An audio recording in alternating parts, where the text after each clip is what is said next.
Three, two, one. You ready? You're listening to the Real Pineapple Podcast Network.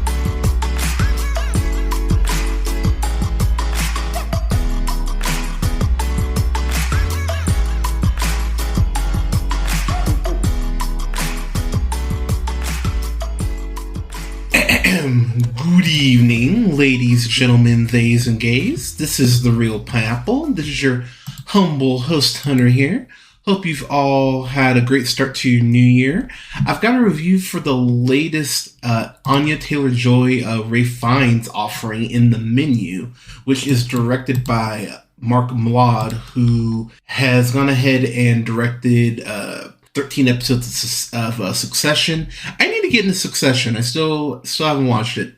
Directed some episodes of Shameless, The Affair, Game of Thrones. It's written by Seth Reese and Will Tracy. Reese has worked on, he's done a lot of it. He's worked on Late Night with Seth Meyers, written helped on 333 episodes. He wrote for Comedy Bang Bang, which I was a big fan of back in the day. And then Will Tracy has worked on 50 episodes of Last Week Tonight with John Oliver. He's also written a couple episodes of Succession as well. So I'm just going to jump on in here. When I saw the trailer for this, I was instantly hyped because Anya Taylor-Joy, outside of my huge crush on her, I think she's just one of the most talented actresses we have working today. She continues on this trajectory, will be one of the best actresses of her generation. I haven't reviewed The Queen's Gambit yet, and I really don't have an excuse on why I haven't, because I love that so much. But you know her from Morgan, New Mutants, The Witch, The Northman, which she's excellent in. Emma, which is another thing I should review, actually. But yeah, she's absolutely incredible. Ralph Fiennes, as Lord Voldemort, M in the Bond saga.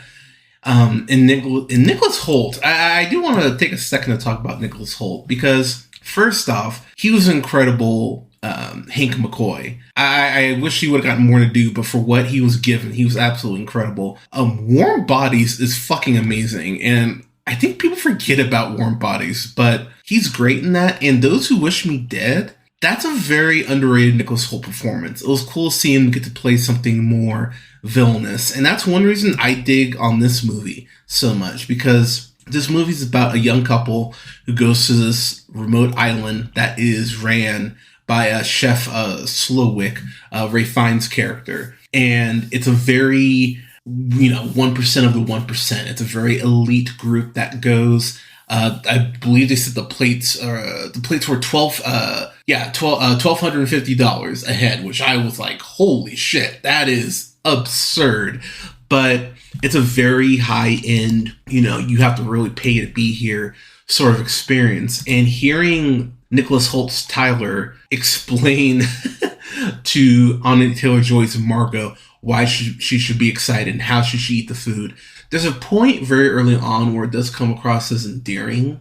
Like, he's just so excited to be here. This is a big deal for him. And so at first it's kind of endearing, but the more that shit goes on, the more you go, oh man, this guy is a super douche. And I really appreciate the way Holt plays Tyler, because he is ambitious in the sense that he does appreciate all of the pageantry and the artistic merit that being a chef and that these people are putting out, which is something that I do think is lost on food sometimes. But he just goes to an extreme with it that I went, dude, you gotta ease the fuck up. And Margot's having that internal dialogue at multiple points with herself, and Anya Taylor-Joy does a great job in her facial expressions of just looking so exasperated at points as the film goes on, but also being like, I'm here for you. I'm trying to make sure you're enjoying yourself. And there's just a point where the dam breaks and you go, well, cool, we're past the point of no return here.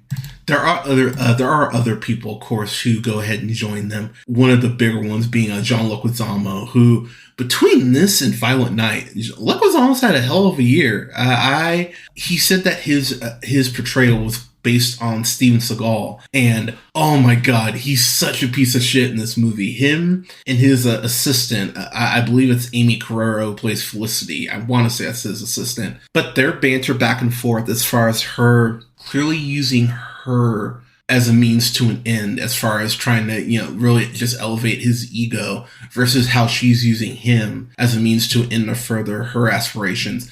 That's the big thing that I love about this movie, is that the way that everyone's motivations and their goals and their wants and desires tie into the actual food is extremely fascinating. It's very Twilight Zone. And I would love to talk to Seth Larice and Will Tracy and ask them, was Twilight Zone kind of the format? Because even the way it's kind of broken down, they do a very clever job of using the meals to go ahead and kind of reset what you think is happening. And the way that each meal flows into the next meal is incredibly well done. This film never loses momentum for me, and it all does feel very natural in the world that it does. A really good job of setting up in a pretty quick fashion.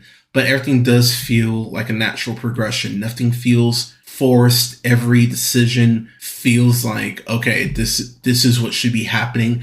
There's no dumb white people decisions, which, if you've listened to the podcast, that is just a giant peeve of mine of, oh, we heard something outside, let's all go, one of us will go out. Shit like that drives me insane. And there's really nothing like that in here. Everything is very logical, which I went, oh, that's really fucking awesome. And I love that. I don't want to get into too much into spoilers, because I do want people to discover shit for themselves. But a couple things I will just mention that are not spoilery. There is a point where they serve a breadless bread plate, and that's one of the funniest fucking things I've seen all year.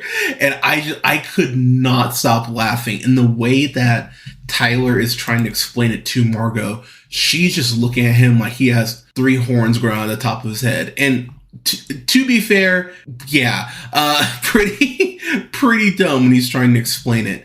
The other person I do want to shout out that I haven't mentioned yet is Elsa, who is Chef Slowik's right-hand woman, who's played by Hong Chow, who was also Liz in The Whale, and she's amazing in The Whale. And I was so happy to see her in this. She's in 2 amazing movies in the same year. Let's fucking go. I'm so happy for her, and she's playing a completely different role here, because in the Whale, she's playing someone that is, so hurt but wants to see Charlie do well. Here, she's playing someone who's out to has no desires of her own, is truly only there to carry out Chef's vision. And the way that Elsa and Margot end up interacting, in the way that she interacts with the guests, as far as keeping them in line as things starts to go ahead and break down, it is fucked up how efficient she is, and yet how you can tell she's been doing this for so long that she's either numb to it or that she's enjoying it. And the film definitely kind of helps you lean one way or the other on that. But again, I want to go ahead and I'll leave that for y'all to discover for yourselves. Another thing that I really appreciate about this movie is not only how the food ties in together to our characters, but the way that certain meals tie into people's motivations. There's a point where Chef is just calling out everyone on their bullshit, and the meal that's attached to that was something I went, oh, that's really fucking clever, and I really love that. And the way that you feel the tension rising in the film, and how everyone realizes as things continue to evolve how much danger they're truly in. The trailer does a good job of not letting you know really what's happening, but as stuff starts to break down, you go, oh man, they're kind of fucked. And the movie does a great job of making you feel like the walls are constantly closing in. And for being under 2 hours, it's an hour 47, they cram a ton of content in here, but there's nothing that I would personally cut at all. Everything that is in this movie feels very deliberate. It feels necessary. And the more I watched it, the more I just found myself falling in love with it. And the way that Chef talks about food and his relationship with food and why he's serving each dish, it's really fascinating getting to his psyche and seeing why his worldview is the way it is and how he views these people who are spending this much money to go ahead and interact with all these people and interact with him and enjoy his food. There is a death that happens of someone, and I'll just leave it at that. But when this death happens, it's really the first one of the film. When this death happens, it caught me so off guard. I was like, holy shit. And from that moment, you know the movie's not playing, because the movie is very slowly setting up the pieces on the game board, and you're kind of sitting there observing everything, kind of going, all right, where are we going here? And once that death hits, it's just all systems go. But for an hour 47 especially, I was never bored. I was always captivated with what I was seeing on screen.